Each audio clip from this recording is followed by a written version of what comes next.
Good day, this is Shauna Casey, and welcome to this SOS educational webcast, IPO Success Strategies. Due to the large number of attendees, no conference call service is available for this webcast. The sound will broadcast through your computer speakers. However, if you wish to ask a question at any time during the presentation, please feel free to type it into the questions and answers panel of your GoToWebcast console, and we will do our best to answer them as they come in. Any questions that we don't get a chance to address during the webcast, we will follow up with afterwards in an email. This morning we sent an email with a link to the presentation materials to everyone that registered as of 10 a.m. Pacific this morning. You can also find the link to the materials under the Event Resources tab on your GoToWebcast console. This session will also be recorded, and we will send a link to the recording and materials in the next day or two. I hope that all of you are familiar with Stock and Option Solutions, or SOS as we are more commonly known. For those of you who are not, SOS is a leading stock administration, staffing, consulting, and outsourcing firm within the equity compensation marketplace. SOS provides interim placement, expert project resources, and true outsourcing solutions. To learn more, you can visit us online at www.sos-team.com or call us at 408-979-8700.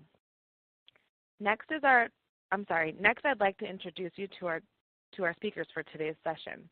We are pleased to have Michael Mauro of Certent and our own Sorrell Johnson on the panel today. And next is our standard disclaimer slide. We'd like to remind you to consult your own advisors before making any changes. As I mentioned, the materials are available on our website and under the Event Resources tab. Thank you all for joining us today, and with that, I will turn this presentation over to Sorrell, who will introduce our topic and cover the agenda. Thank you. Thanks, Shauna. So today we're going to go ahead and we're going to talk about who's involved in an IPO, where equity fits in that process, and then we're going to talk about some strategies for success throughout the whole process. You know, not to give anything away, but we've already got our 5 here on the agenda slide, talking about vendor selection, talking about data cleanliness, talking about working with your vendors, educating your employees, and most of all, embracing the public company mindset, which is very different than the public company mindset. When we get to that, we'll dive into that a little bit more. But first, let's take a look here at who's involved in the IPO. Well, as you can see by this slide, basically everybody is involved in the IPO. You've got your employees, your executives, your board members, right? Most of them are interested in monetizing their awards, their options, maybe their RSUs or their shares that they hold. They're concerned with a successful offering. And then you've got your outside folks that are also interested. Regulators, wow, we've got the IRS, we've got the SEC, we've got your stock exchange that you're going to be trading on, whether that's the NASDAQ or the NYSE. And we've also got FASB with that wonderful expensing and accounting that they're concerned with. So as you can see also, there's some vendors here. They're also interested, especially any bankers who may be sponsoring your IPO. So you've got a whole team here, and it really does take a village to do an IPO, and this is the village that you're going to be involved with during this process. Now, how does equity comp fit in? Well, you know, honestly, when you've got your employees and they're ready to monetize those awards, or your executives are ready to exercise, they're going to come to you. I mean, who else are they going to go to? They're going to go to the equity department. And it's a time of high visibility.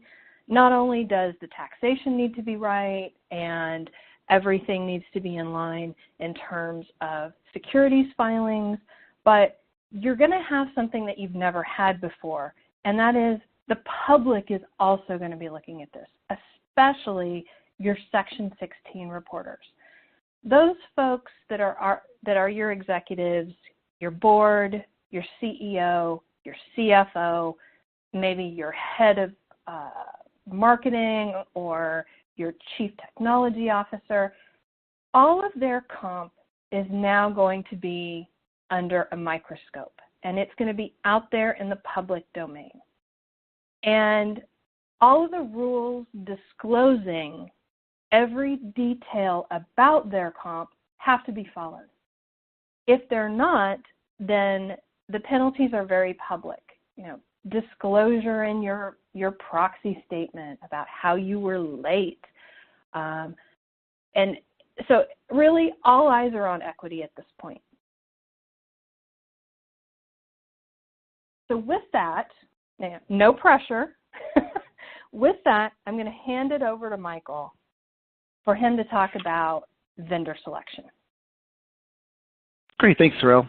So on vendor selection, if there's one thing I can mention about vendor selection and start off with the next slide is, if you're on Excel and you're using spreadsheets today, you need to get off spreadsheets as fast as you can. You need to find a system. There are a number of systems that are out there. They're all very well established. They've been available for years and years and years. And they do all offer, if you're private now, which most of you are, I'm assuming if you're here for a pre-IPO kind of webinar, they all have pricing designed for you as a private company so that you can evaluate them today. What you want to look for is, one of the well-established platforms. There are several of them. There are some newer ones. But you also want to find a platform that has some flexibility built into it. Not only should it be able to do the record keeping for the specific types of awards you're granting, you want to also make sure they have the flexibility to be able to handle the awards you may grant in the future. You also want to talk about connections. It's really all about connections. Today, if you're using Excel, your participant data, tax information, if someone does an exercise as a private company, you probably have to go 8 or 10 different places to get all the information you need, depending on what your role is, to be able to actually process that exercise and transaction. So you want to make sure you find a vendor that has a piece of technology that not only will, be able to track all of your grants and obviously do all the accounting for you, but you want it to be able to connect to your HR payroll system, maybe a broker in the future. You guys are going to need to have a broker to do the transactions.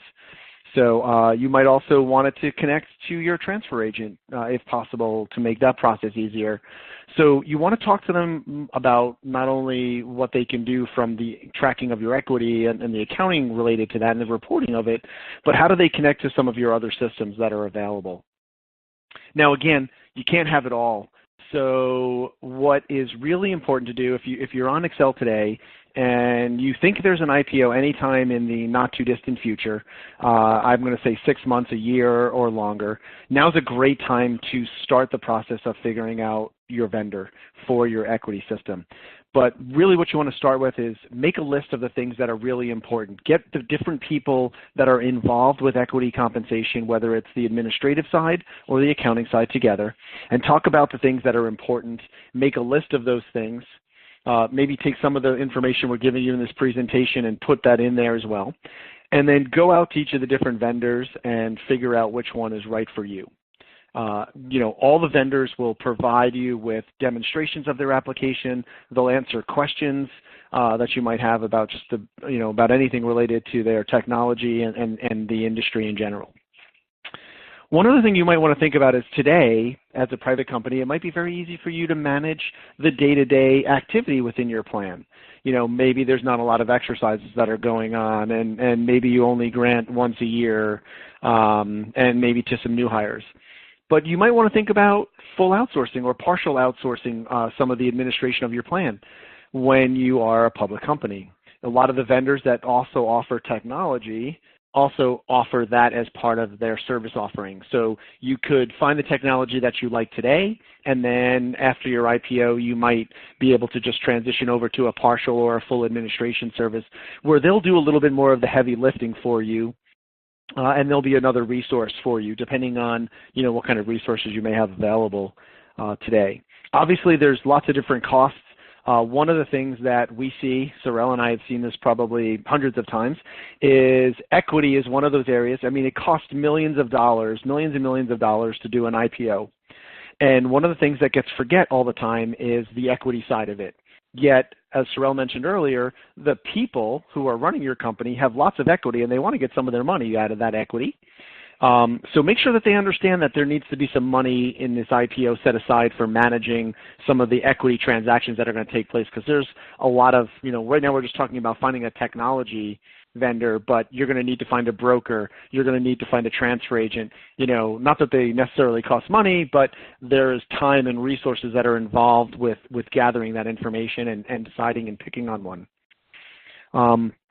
But really one of the things, and involve the comp committee of the board with this process as well.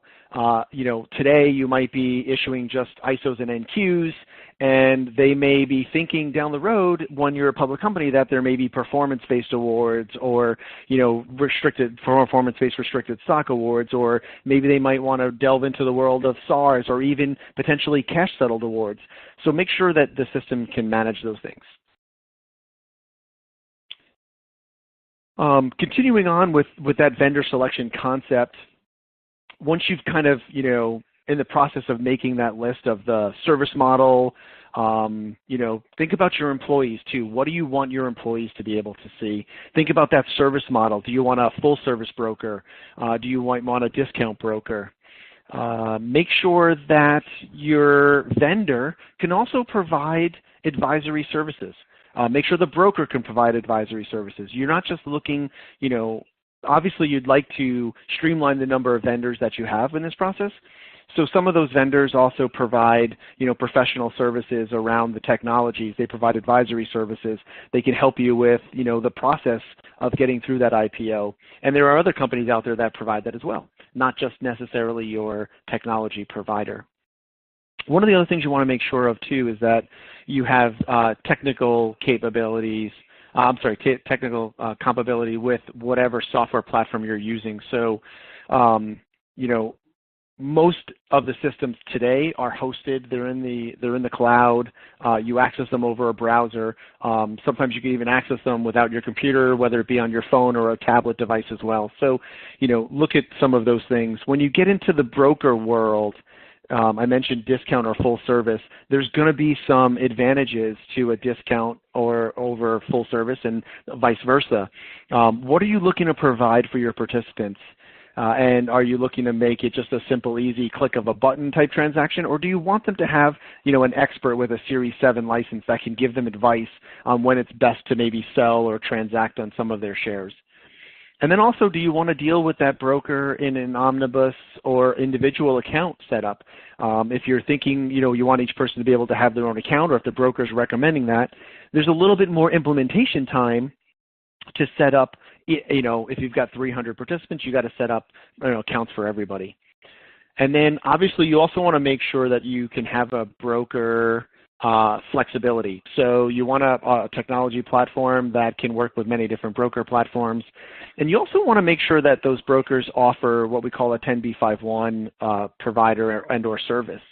A lot of times those are, more geared for your SEC type filers, your senior management and executive teams, but they can be offered to just about anybody that wants to put one of those in place. If they happen to be a higher level person that has a lot of equity, it might be a good option for them as well. And then I mentioned your employees and wanting to be able to, what are they going to get to see? How are they going to transact? Whether you use your vendor's software or you use the broker's technology platform for letting your participants view their information and statements and transact, look at all of the different options you have available to you. Most importantly, if you're not part of the finance team, as I mentioned as part of this process, you want to get all the players in the room. So anybody who's involved with the equity, talk to finance about how they think they want to handle the accounting side of it, but also if you have, internal legal counsel or maybe somebody in the finance accounting department, how they think the trading of the stock is going to take place and how that would be handled when people come out of that lockup period and are able to start transacting. Okay, and then another big piece is if you have international employees. Sorrell will talk a little bit more about this later, but if you have international employees, are there websites available, or, what hours are available for them to trade in compared to, can they submit trades even though they might be on off hours and that trade will get picked up, for the U.S., trading hours. So make sure to keep those folks involved as well. So Michael, I'm just going to interject here for 1 second. Sure. 10b5-1 plans, you kind of touched on this, but for our folks who may be at private companies and have no clue what that alphabet soup of numbers and a letter mean, that's a plan that an employee sets up in advance in writing, and it's basically a defense against allegations of insider trading. So it's set up for a certain amount of time. A year is a very common time length. And they go ahead, they set it up, and they set it up with some very specific parameters on selling stock. If the stock reaches 50, please sell X amount of shares. And that way they're able to monetize their gains even if they might be in possession of insider information. But they've set it up so far in advance when they didn't have any that they can go ahead and trade. And it's important, especially for people like your CEO, who he always knows everything, or she always knows everything. Your board of directors, they're in on everything. They have their hands in so many pies that, and of course, you need to make sure that your broker has that capability and is very effective, because these are the big folks at the company, and this is a big deal for them. So, sorry, just wanted to add a little bit of color there. No, thank you. That was great. Thank you, Sorrell. So a couple other vendors, we talked about brokers a little bit. We talked about the technology side of it. You're going to have to pick a transfer agent. They're going to be the ones that are going to become your system of record today. You might have an Excel spreadsheet with anybody that's been issued shares or done an exercise, and you've got a list of certificate numbers and a number of shares. Well, they're going to now become your system of record for your shares that are out there in the public space. So you want to talk to them about what service models they can provide, what type of technology they have for you to be able to go in, get reports, see how many common shares outstanding there are. Your finance group will need information along those lines as well. Do they tend to want to look at more on a book entry, or are they willing to do certificates for you? Book entry is kind of the more common, where they're not issuing certificates anymore. Some actually, transfer agents, if you want certificates, may charge you a little more if you want physical certificates sent out to participants. So you might want to think about kind of what that service model looks like and the costs associated to that. And then obviously, what is the coordination between the broker and the transfer agent? Depending on the broker you choose, they may actually be able, and the transfer agent, the broker may be actually on your behalf, may be able to request the shares from the transfer agent so that they can complete a trade and an exercise in a faster time frame. So that's something you might want to look at too. That kind of takes a step out of your process if that broker is able to be an agent on your behalf, where they can go to the transfer agent and request the shares so that they can finish a transaction. Sorrell mentioned this earlier, and that's one of the groups that's involved with this whole IPO process is the SEC, and she mentioned specifically kind of your Section 16 insiders. There are a number of different ways in which you can file the forms for your insiders. Your Form 3 is 45 days. Before the IPO, you have to file that form. But the ones that really, are the more difficult ones, or the ones with the shorter time frame, are your typical Form 4s when transactions are happening for these folks. You've got 2 business days to get those forms filed with the SEC. So you want some sort of electronic filing, whether it's as simple as using the EDGAR system, the SEC's system, and filing directly with them. You can have a standalone system. There are a number of those out there. Most of the equity technology systems that are out there also provide the ability for you to handle your forms filings. You could use your law firm. If you have an outside law firm, they may be able to assist you with that.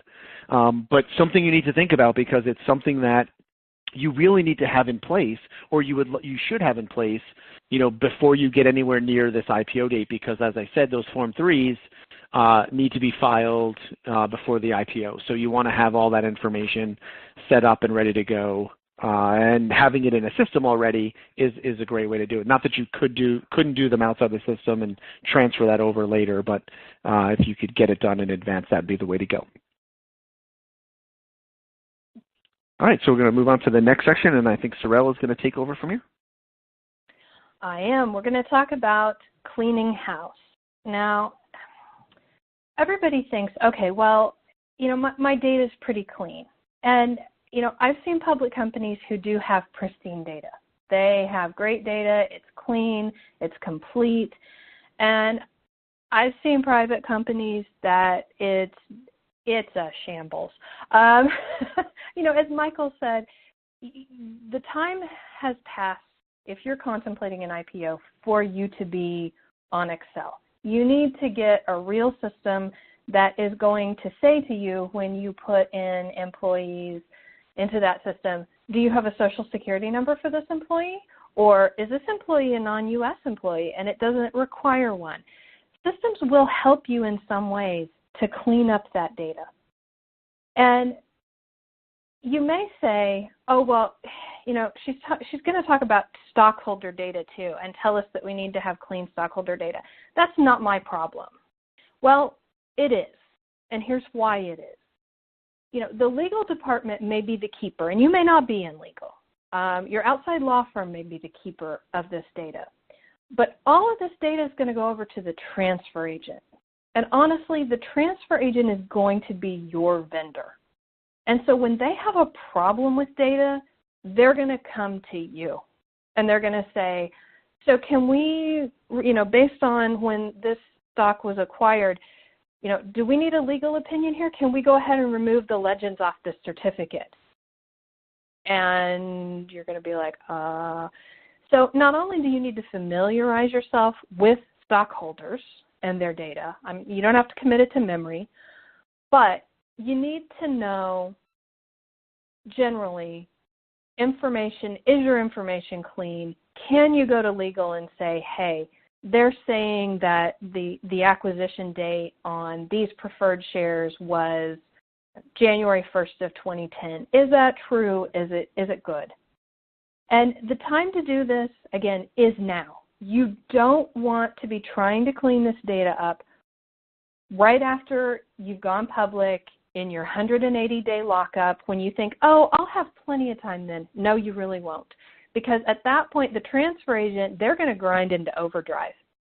They will have wanted data before, and now they're going to be going through it with a fine-tooth comb. They're going to want any legal opinions so that they're lined up and ready to go when that lockup does come off.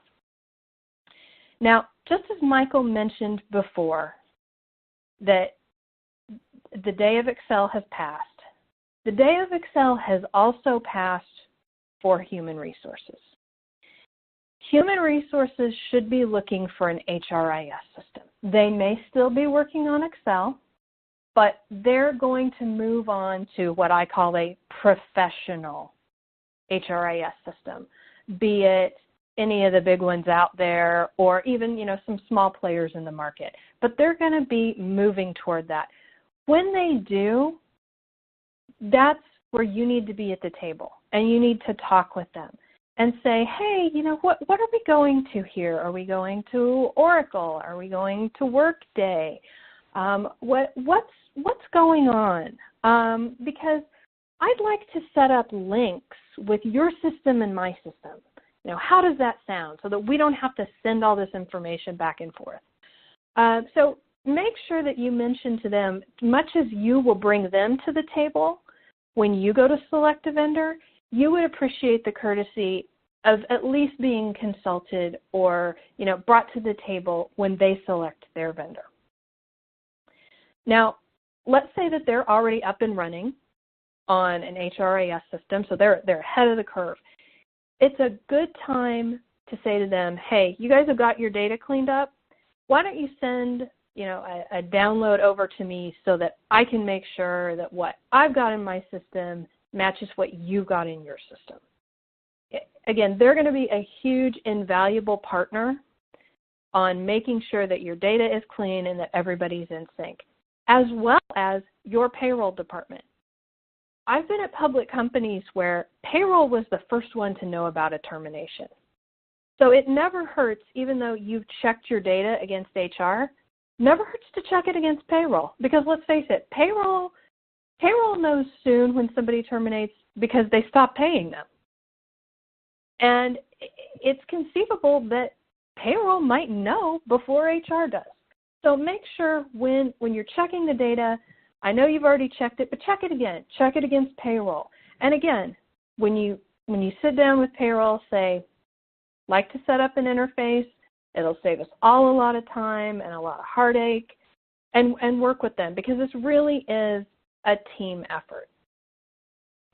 Now, when it comes to international employee data, this is where things really can kind of go sideways for you.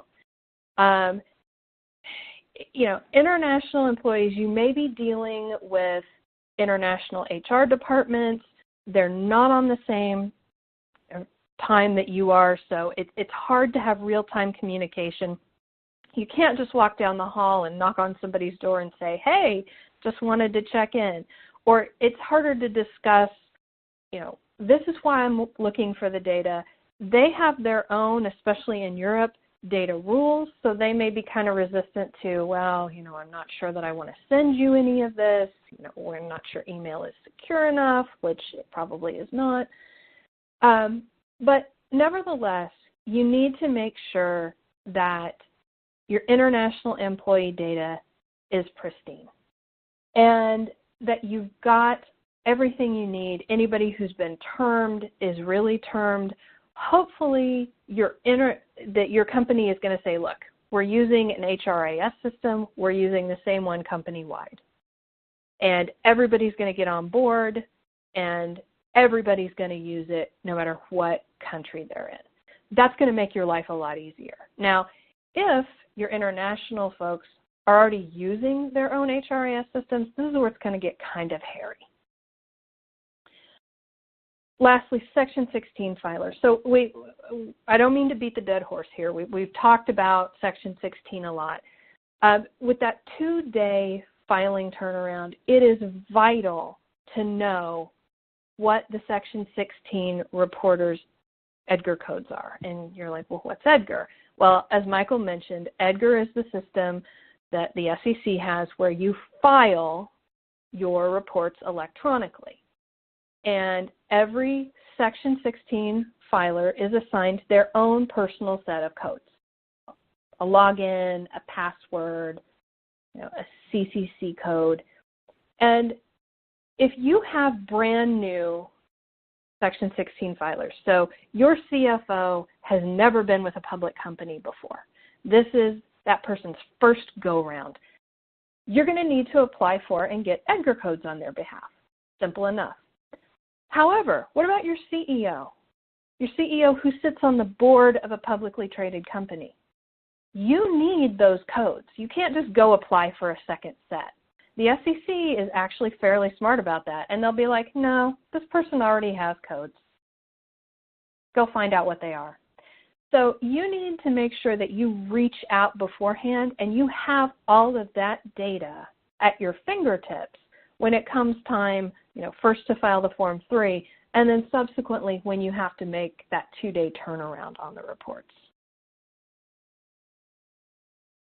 Sorrell, so we got a question actually related to Section 16, and I think it came up from the when I was talking about the systems before, but since you were just talking about it there, I thought it was a perfect time to bring it up. So the person asked, can you provide some examples of some standalone systems for Section 16? There are actually quite a number of them out there. I mean, obviously you can use the SEC's website, but I know Romeo and Die provides one. I know Donnelly has one. I know Colonial Stock has one. I think there's one called RDG Filings. Sorrell, do you know any others off the top of your head? Those are really the ones that I've seen. Of course, Section16.net, the Romeo and Die one. That's That's kind of the that's kind of the one that everybody tends to. Yep, Romeo and Die, right. Exactly. Yeah. Okay. Okay. So moving on, we've just talked about cleaning up your data. Well, cleaning up is also going to extend to your processes as well. You need to make sure that you have everything to be audit ready. You've probably had audits before, but once you become, you start in the S1 process and you subject yourself to the scrutiny, then these audits are going to come fast and they're going to be intense. Make sure you know where all your grant agreement and plan documents are. You do not want to be searching around when the auditors are like, okay, so your 2012 plan, can we see a copy? And you go, let me get back to you on that. Make sure that you understand all of your provisions that are out there. Maybe there's a change in control provision upon IPO for some of your employees. Make sure that you've got good documentation. So, if you've always had a process where you converted gains, non-USD gains, into local currency, and you've always used the spot rate from the Fed on the day of the transaction, or you've always used the rate at the end of the month, document these things, right? Have it ready. Your accounting policy choices, using forfeiture rates, all of those things. Make sure that you've got it at hand. And meet with your auditors. Don't wait until they come knocking and say, hey, we need this stuff tomorrow. Be proactive and say, I know you're gonna get the stock. Maybe you're in HR right now or payroll's undergoing an audit. What are you going to need from me? Because, I'm really busy right now, and I want to make sure I meet your deadline. You can always kind of couch it in that you're trying to help them by being proactive and going to them to see what they need. If you say to yourself, I've just never been through this, I can't imagine, look at an S1 filing. You can see the types of information that are included in it, and you'll know what you're going to be responsible for. Or reach out. There are a lot of professional organizations, NASP, a lot of times where you can network with colleagues and just say, hey, I see that your company went public. Was it really as bad as everybody says? What did you do to prepare? Don't be afraid to reach out.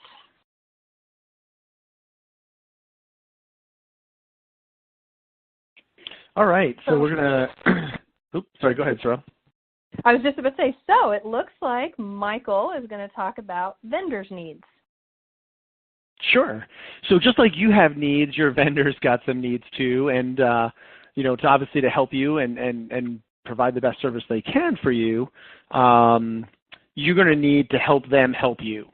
And there's a lot of ways in which the vendors can help you. So I'm going to talk about transfer agent, broker, and equity, and Sorrell's going to kind of jump in and talk about the international advisor side for us here.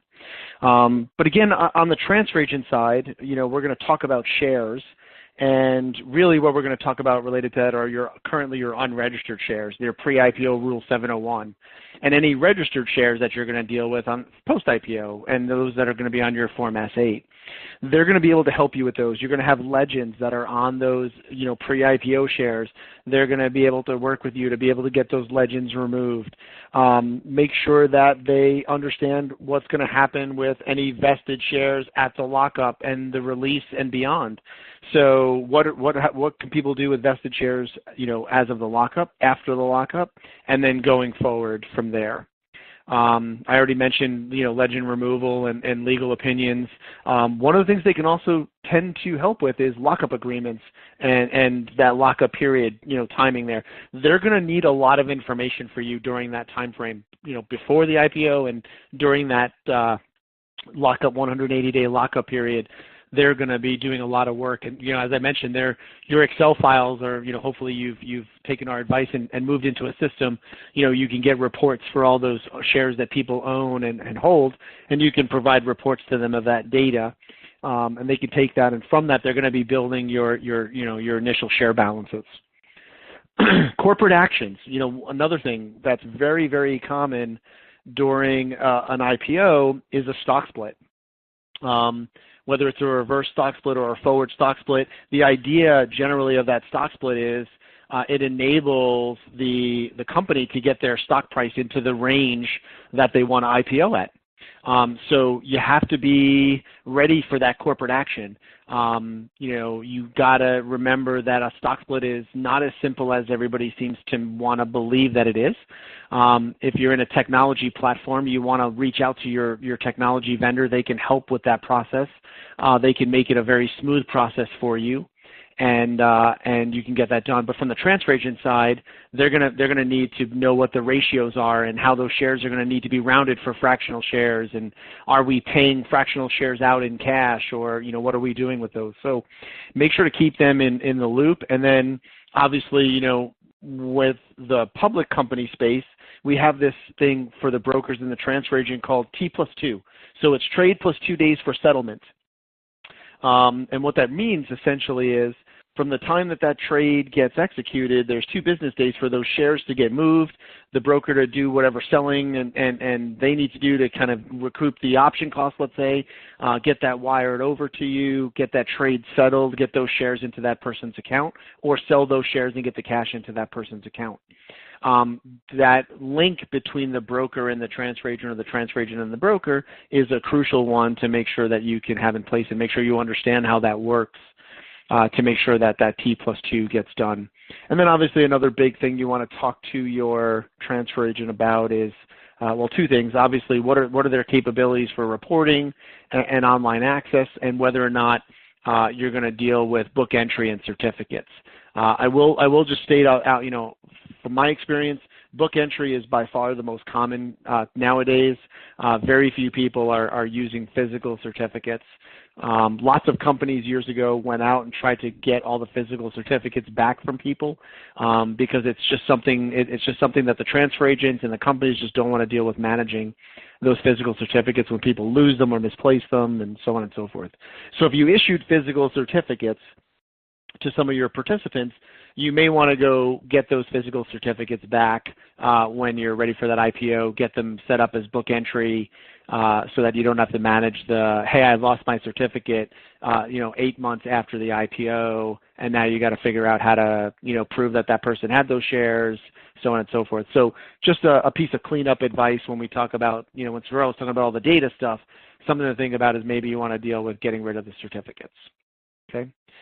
From a broker perspective, their big job is to be the heavyweight in the transactional space of equity. So they're really, the experts at giving your participants advice about the trade. That's not something you ever want to do. But they can help with the tax withholding, the payment of the exercise prices, and as a public company, how do you get that money, right? You're going to set up, an account, and they're going to be able to wire those funds as they sell shares, or as they if you're withholding shares, depending on what the process is, they're going to be able to wire those proceeds over to you guys, and you're going to need a mechanism for tracking those wires and reconciling out and back your data. And then more importantly, they're going to help with your executives, and they're going to prevent, somebody from doing something that's going to get them and or the company in trouble. That's what the brokers are great for. That's where the, I'm not saying that the discount brokers are any worse at this, but the full service brokers, they tend to be much more hands-on than the discount brokers, and because they're more hands-on, they're more touchy-feely with the executives and your plans, and so they have processes in place, just like some of the discount brokers, to potentially prevent that insider from doing a transaction that they shouldn't, or if that insider is actually cleared to do that transaction, to be able to work with you to get the information you need to file that Form 4 in a timely fashion. Okay. Or worst case, if somebody puts a trade through, how do you break that trade? Not that you ever want to be in a position to have to break a trade, but it does happen. It's not the end of the world. But if a trade does need to be broken, what is their process and how does it work? And you want to understand that concept so that going in, there's no, trying to figure that process out when you are up against the wall and you need to break that trade. And then I'll just talk about the equity vendor side of it. Obviously, some of the things that your vendors are going to be able to do for you, obviously, they can provide data conversion services, so they can help you get from your Excel spreadsheets up to, and using their technology system. So whether it's the concept of a data conversion, when that corporate action rolls around, they can help you with the processing of that corporate action, make sure that what your shares were before, and what they are after. They can also provide you, the reports that your auditors are going to need, and help you make sure you get all the right reports that your auditors will need for both your pre and your post, processing of that stock split or that transaction. They're also going to be there to help you, create the connections you need to your payroll and your HRIS systems and potentially accounting systems. Don't be afraid to reach out to them for extra training if you feel like you're uncomfortable. They all offer training services. They all offer, most of them have some sort of professional service group that can provide a higher level of expertise if you have questions, or maybe right after the IPO, the board decided to acquire another company. So now you've got this whole acquisition process that you're going to deal with, and what does all that data look like, and how does that work? So reach out to your vendors. They have lots of resources, and they're there for you above and beyond, in most cases, just providing you a piece of technology. Sorrell, if you want to chat about the international advisors? I was going to say that is very true, keeping your vendors in the loop. I don't know how many times I have heard people say, oh, well, we wanted to have all of the data before we went to the vendor. And you end up springing something on your vendor, and they say to you, well, why didn't you tell me about this earlier if you've known? And, for example, companies usually want to make that big IPO grant just a couple days before the stock starts trading, in the anticipation that the stock is going to skyrocket and everybody's going to be touched a little bit. And let's say that you've acquired some China employees, and you turn around and go to your international advisors and say, okay, so we're going to do the big grant next week, and by the way, we've got 100 people in China. They're going to have a meltdown. And the reason they're going to have a meltdown is there are securities law filings in China. You've got to register with China, and it is a very lengthy process. It's called the SAFE process, and you end up registering with the government, and you disclose all this information, and this process can be anywhere from like 3 months if you really try and compact it, to I've seen them go for a year to a year and a half. And so for you to spring this on your vendors beforehand like that, your international advisors, they're going to be like, well, we've got some problems. You also want to talk with your international advisors. Michael had mentioned before, when you're looking in your crystal ball to see what kind of equity you're going to grant 6 months, 12 months down the line, once you become that public company, you need to let them know. If you're currently granting, say, restricted stock awards, that's fine in the U.S. And the taxable consequences to U.S. employees are not onerous, right, because it's taxed at vest. However, that's not the case outside of the U.S. for the vast majority of countries. So you need to keep them in the loop on things like that. Michael also mentioned acquisitions. If you're acquiring a company that has international employees, maybe they have qualified plans. Maybe your company doesn't have qualified plans. You're going to need their help in talking to the tax bureaus and tax entities in those countries to get clearance. And again, it goes back to, once you know, get them into the loop immediately. They understand you may not know every single detail when you first hear, hey, we're acquiring company A. But it gives them some runway, and also for them to say to you, okay, that's great. Here's what we need to know to be able to do our job. Now, also, they're going to be able to help you with your mobile employees. They're going to be able to explain to you, if you choose not to have any sort of policy regarding mobile employees, what that will mean, and also with your annual equity filings for those countries for the non-US awards. So moving on, because we're kind of getting close on time here. The strategy 4, Michael, educating your employees. Yeah, this is a great one, Sorrell, because this is the one that tends to always be forgotten until it's probably too late. This is one of those ones that really needs to start 6 months before that IPO, mostly because building the education materials, and don't get me wrong, some of your vendors will be able to help you with some of this, and some of them may be able to deliver some of this for you. But if you don't think about it and don't start the process early enough, it's kind of too late, right? As a private company, you've been issuing equity to some people maybe for years. They're finally thinking, I see the light at the end of the tunnel, and then they're thinking, well, I don't know what I'm really supposed to do with this stuff. Depending on how much you might have communicated or not communicated.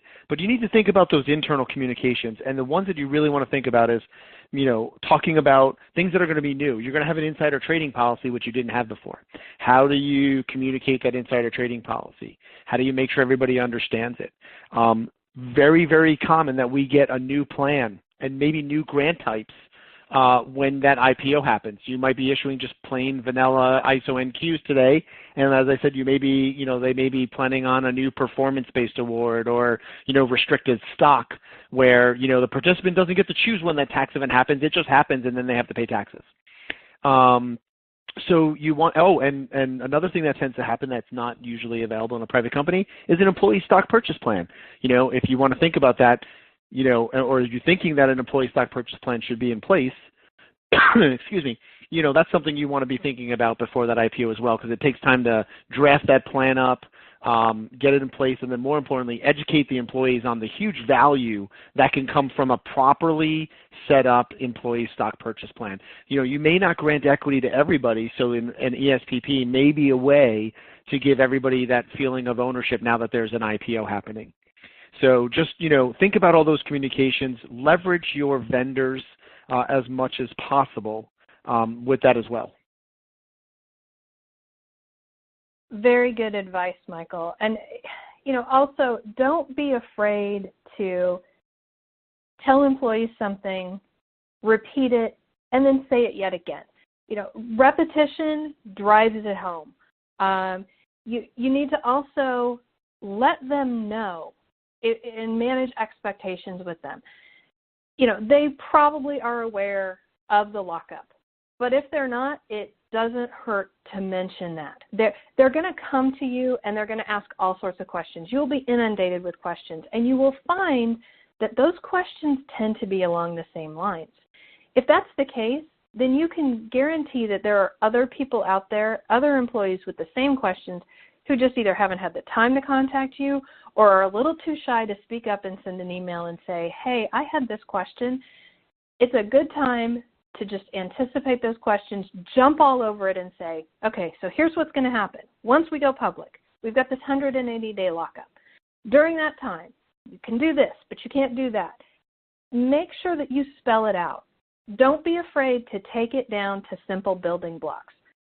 If you've been in equity for a long time, sometimes you assume that everybody knows as much as you, and you go and you answer on a very complex level. Don't be afraid to break it down to the building blocks and give simple answers. Michael mentioned communication on a multimedia approach. You may have a very young population. You may tweet to them. You may have a Facebook page for your stock department. Or you may be more old school. You may have an intranet where you've got all of those documents. If you've got a wide-ranging workforce, which I think everybody does these days, make sure that you communicate in a way that your employees are going to pick up those communications, receive them, and be able to correspond with you. Michael mentioned, leveraging your partners. That's always a good approach.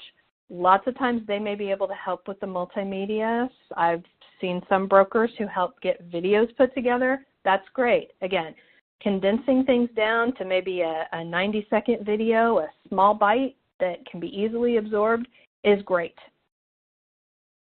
And also make sure, employees are going to want to know, hey, I'm going to exercise a non-qual. What are my tax consequences? Well, they're not asking you, should I? They're saying, what's going to happen to me? Never be afraid to tell them what will happen. You're not giving tax advice. You're simply saying, well, when you exercise, we're going to withhold on the gain federal, Social Security up to the limit, Medicare, blah, blah, blah. That they need to know that before they go out, exercise, and they get their proceeds and they're like, hey, this is half of the money I thought I should get. Mechanically, they need to know what's going to go on. Again, don't be afraid to tell them. Now, if your company is very proactive and you're not afraid to step close to that line, you can go into the nitty-gritty of ISO and ESPP holding periods to get preferential tax treatment. You can give general explanations of AMT, things like that. Again, if you're going to walk up toward that line, some companies are uncomfortable with that, some are not. Make sure that your communications are thoroughly vetted, maybe vetted by legal and HR, just to make sure that everything really is in line and is correct, and that you don't give out any information that might not be true. So our last, embracing the public company mindset. All right. So this one is, I guess, sometimes challenging for people. They've been in the private space. They maybe never worked for a public company. If you work for a public company, then you've kind of got a leg up, I would say, right? But really what we're going to talk about is processes and internal processes specifically. You're going to have all sorts of new audits. Things are going to be looked at by way more people than you're used to. And you want to get your stuff documented. You want to have exactly the things that happen, how they happen, when they happen, who's responsible for them, who the backup is. If you don't have documentation on this today, this is something that you need to start putting in place.